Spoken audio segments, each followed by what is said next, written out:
কখনো এমন কোনো বাড়ির কথা শুনেছেন যেটা এতটাই অভিশপ্ত যে গ্রামের কেউ অমুখ হতেও সাহস পায় না? বলা হয় যেই ওই বাড়িতে থাকতে যায় তার বংশে বাতি দেওয়ার মতো কেউ থাকে না। ঠিক এমনই এক বাড়ির গল্প হল আবু ইসহাকের বিখ্যাত উপন্যাস সূর্য দীঘল বাড়ি। চলুন আজ আমরা এই রহস্যময় জগতের গভীরে প্রবেশ করি। তো এই সূর্য দীঘল বাড়ি জিনিসটা আসলে কি?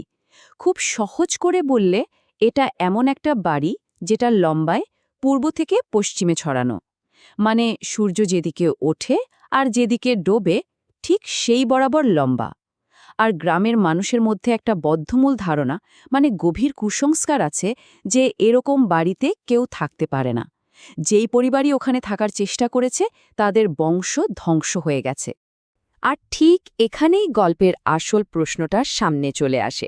আচ্ছা, যদি একটা বাড়ি এতই ভয়ঙ্কর হয়, তাহলে কেন একজন মা তার দুটো বাচ্চাকে নিয়ে জেনে শুনে সেই অভিশপ্ত বাড়িতেই আশ্রয় নিতে বাধ্য হলেন? ভাবা যায়, তার মানে নিশ্চয়ই এমন কোনো পরিস্থিতি ছিল যা ওই অলৌকিক অভিশাপের চেয়েও অনেক বেশি ভয়াবহ। এই প্রশ্নের উত্তরটা খুঁজে পেতে হলে আমাদের একটু পেছনে ফিরে যেতে হবে সেই সময়টাতে। গল্পটা শুরু হচ্ছে ১৯৪৩ সালের সেই ভয়াবহ দুর্ভিক্ষের সময়, যেটাকে আমরা ৫০-এর মন্বন্তর বলি। এর ঠিক পরেই ১৯৪৭ সালে হলো দেশভাগ। নতুন দেশ পাকিস্তান তৈরি হলো আর মানুষের মনে ছিল অনেক আশা। কিন্তু জানেন তো, সেই আশা পূরণ হতে বেশি দিন লাগেনি। খুব তাড়াতাড়ি স্বপ্নভঙ্গ হয়, কারণ স্বাধীনতার সুফলটা গরিব মানুষের দোরগোড়ায় পৌঁছায়নি। তো এই রকম একটা সময়েই আমাদের গল্পের শুরু। আর এই গল্পের একেবারে কেন্দ্রে আছেন জয়গুণ নামের একজন নারী। ভাগ্য যাকে একেবারেই সঙ্গ দেয়নি।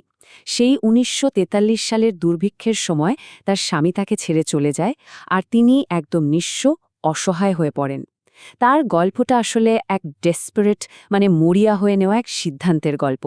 শুধু সন্তানদের বাঁচানোর জন্য জয়গুণ তার শেষ সম্বল, এক টুকরো ভিটে মাটি, সেটাও বিক্রি করে দিতে বাধ্য হন। এরপর প্রায় কঙ্কালসার চেহারা নিয়ে তার দুই সন্তান হাসু আর মায়মুনকে সাথে করে নিজের গ্রামে ফিরে আসেন। কিন্তু হায়, সেখানে তার মাথা গোজার মতো কোনো জায়গায় আর বাকি ছিল না। তখন তার সামনে খোলা ছিল শুধু একটাই রাস্তা, গ্রামের সেই পোড়ো বাড়িটা, যেটাকে সবাই এড়িয়ে চলে, ভয় পায়। হ্যাঁ, সেই অভিশপ্ত সূর্য দীঘল বাড়ি। আসলে জয়গুণের কাছে তখন ভূতের ভয় বা অলৌকিক অভিশাপের ভয়ের চেয়ে অনেক বড় ভয় ছিল বাস্তবের ভয়, মাথার উপর ছাদ না থাকার ভয়। তো জয়গুণ সেই অভিশপ্ত বাড়িতেই তার নতুন জীবন শুরু করলেন। কিন্তু তার লড়াইটা শুধু গরিবী বা অনাহারের বিরুদ্ধে ছিল না। আসল লড়াইটা ছিল একটা নিষ্ঠুর, দমনমূলক সমাজের বিরুদ্ধে। এটা ছিল বলতে গেলে একা একজন নারীর গোটা পৃথিবীর বিরুদ্ধে রুখে দাঁড়ানোর গল্প। বাচ্চাদের মুখে দুটো ভাত তুলে দিতে জয়গুণ যে কাজটা শুরু করলেন, সেটা ওই সময় সমাজের চোখে ছিল একটা বিদ্রোহের মতো। তিনি কি করতেন? ট্রেনে করে দূরের গ্রাম থেকে সস্তায় চাল কিনে আনতেন, তারপর সেই চাল এনে স্থানীয় বাজারে বিক্রি করতেন। ভাবুন একবার, তার প্রতিটা পয়সার উপার্জন ছিল শুধু তার সন্তানদের বাঁচিয়ে রাখার জন্য এক অমানসিক পরিশ্রম। এখান থেকে একটা খুব জরুরি প্রশ্ন উঠে আসে। সবাই তো বলতো বাড়িটা অভিশপ্ত, ওখানে ভূত প্রেত আছে, কিন্তু জয়গুণের জীবনে দেখা দিল সম্পূর্ণ অন্য এক শত্রু। তাহলে আসল শত্রুটাকে ওই বাড়ির অদৃশ্য ভূত, নাকি আমাদের এই দৃশ্যমান সমাজ? ব্যাপারটা আরও পরিষ্কার হয়ে যাবে যদি আমরা দুটো ভয়কে পাশাপাশি রাখি। একদিকে দেখুন আছে ওই বাড়ির কাল্পনিক ভয়, ভূত প্রেত, অশুভ লক্ষণ এসব।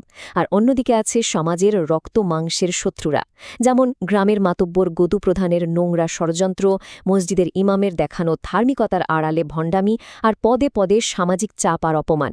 সত্যি বলতে কি, ওই অদৃশ্য ভূতের চেয়ে এই দৃশ্যমান মানুষগুলোই ছিল অনেক বেশি ভয়ঙ্কর।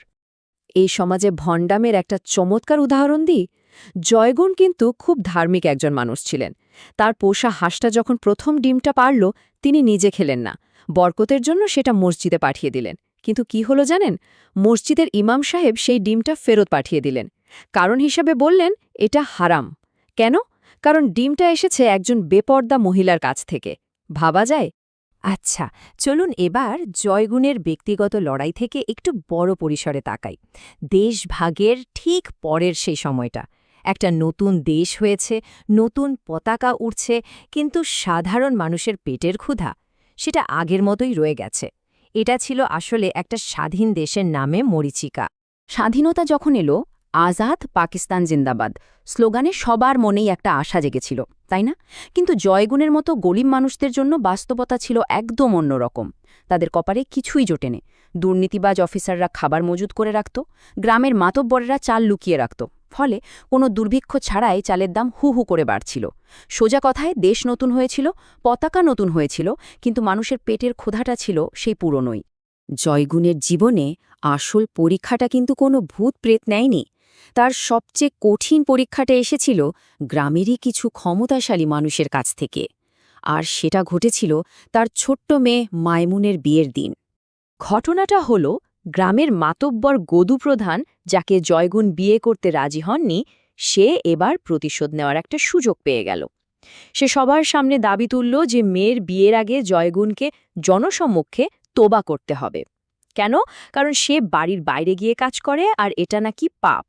এর উত্তরে জয়গুন যে কথাটা বলেছিলেন সেটা বাংলা সাহিত্যেরই অন্যতম সেরা একটা সংলাপ: তোবা আমি করতাম না, আমি কোনো গোনা করি না। কিন্তু সমাজের চাপ ছিল সাংঘাতিক। একা একজন মহিলা আর কত লড়বেন? শেষ পর্যন্ত শুধুমাত্র মেয়ের বিয়েটা যাতে ভেঙে না যায় তার ভবিষ্যতের কথা ভেবে জয়গুন তৌবা করতে বাধ্য হলেন। আর এই তৌবা করার মানে কি ছিল জানেন?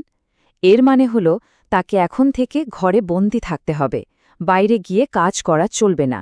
এক কথায় এটা ছিল তার পরিবারের জন্য একটা মৃত্যুদণ্ড ঘোষণার শামিল। তো বাইরে থেকে দেখলে মনে হতেই পারে যে জয়গুন হেরে গেলেন, কিন্তু গল্পের শেষে আমরা এক অন্য ধরনের বিজয় দেখতে পাই। এটা ছিল হারের মধ্যে দিয়ে জিতে যাওয়ার গল্প, এক অদম্য আত্মার জয়ের গল্প। জয়গুন যেদিন তোবা করলেন তার কিছুদিন পর থেকেই ওই সূর্যদীঘল বাড়িতে আবার ভূতের উপদ্রব শুরু হল। রোজ রাতে বাড়ির চালে ঢিল পড়তে লাগল। পরে অবশ্য আসল ঘটনাটা জানা যায়। এটা কোনো ভূতের কাজ ছিল না, এটা ছিল ওই গদু প্রধান আর তার সাঙ্গপাঙ্গদের কাজ। তারা গ্রামের মানুষের কুসংস্কারকে হাতিয়ার বানিয়েছিল, যাতে জয়গুন ভয় পেয়ে গ্রাম ছেড়ে চলে যায়। শেষ পর্যন্ত জয়গুন তার সন্তানদের নিয়ে আবার পথে নামতে বাধ্য হলেন। হ্যাঁ, তিনি হয়তো তার আশ্রয়, তার বাড়িটা হারালেন, কিন্তু নিজের আত্মসম্মান, নিজের শিরদাঁড়াটা হারাননি। তারই হার না মানা মনোভাবটাই সমাজের ওই শোষকদের মুখোশটা খুলে দিয়েছিল। আর এভাবেই তার শারীরিক পরাজয়ের মধ্যেই লুকিয়েছিল তার আসল নৈতিক জয়। পুরো গল্পটা শোনার পর আমাদের মনে একটা বড় প্রশ্ন এসে দাঁড়ায়। ৭০ বছরেরও বেশি আগে লেখা একটা উপন্যাস, যেখানে একা একজন মহিলা লড়েছিলেন ক্ষুধা, কুসংস্কার আর সমাজের ভণ্ডামির বিরুদ্ধে, সেই গল্পটা আজকের দিনেও কেন এত প্রাসঙ্গিক? কেন আজও মনে হয় এ তো আমাদেরই গল্প?